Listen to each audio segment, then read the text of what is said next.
Nous allons parler un certain nombre de sujets ce samedi matin, 7 septembre, je crois. Et je vais vous parler des rapports entre théorie et pratique pour commencer. Et même d'une certaine manière entre esthétique et pratique. En rapport avec l'astrologie notamment. Souvent, l'on réécrit l'histoire, en fait. Notre histoire, notre relation au monde. En réalité, on passe toujours de la théorie à la pratique. Mais à un moment donné, quand la théorie est faible quelque part, on va essayer de la renforcer par la pratique, par le rapport à la pratique, par la référence à la pratique. Et plus largement, lorsqu'on ne connaît pas exactement les tenants et les aboutissants, on va dire ce sont des faits, ça s'est passé comme ça, c'est l'histoire. Cette façon de faire est assez violente, je dirais, de cette manière.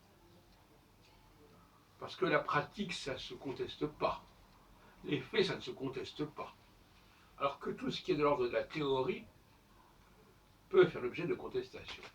Mais précisément, notre liberté de penser, elle se situe face à la théorie. Et les gens sont beaucoup plus pertinents face à la théorie que face à la pratique. Et la pratique nous met dans un état d'abêtissement de toute manière. Ah bon, c'est comme ça. Ah oui, très bien. Pas la peine d'en discuter puisque c'est comme ça que ça s'est passé. Mais là, il s'agit d'une réécriture, une reformulation plus ou moins suspecte. Dans le cas de l'astrologie, je suis convaincu que ce n'est pas par la pratique que les gens viennent à l'astrologie. Ils viennent à la pratique parce qu'il y a eu la théorie et parce qu'il y a eu une sorte de choc structurel, choc esthétique. Ils ont été séduits par la formulation, par la présentation des choses. En général, contrairement à ce qu'on peut croire, ils n'ont pas été séduits spécialement parce que ça parlait d'eux. Mais éventuellement, si cette théorie leur plaisait, ça faisait sens de regarder ce qu'elle disait sur eux. Ce n'est pas la même chose. Et plus généralement, les sociologues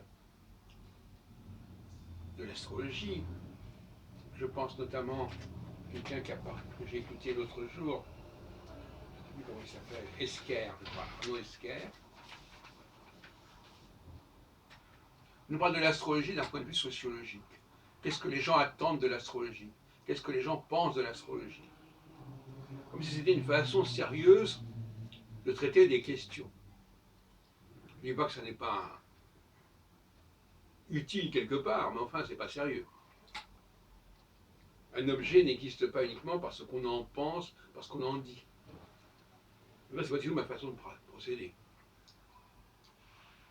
Cela dit, il est plus facile de nous parler de ce que l'on pense de ceci ou cela que d'essayer de voir ce qu'est l'objet en soi. On préfère l'instrumentalisation, c'est-à-dire comment l'objet est perçu. Mais vous remarquerez quand même que c'est une tournée autour du pot et que c'est une forme d'échec.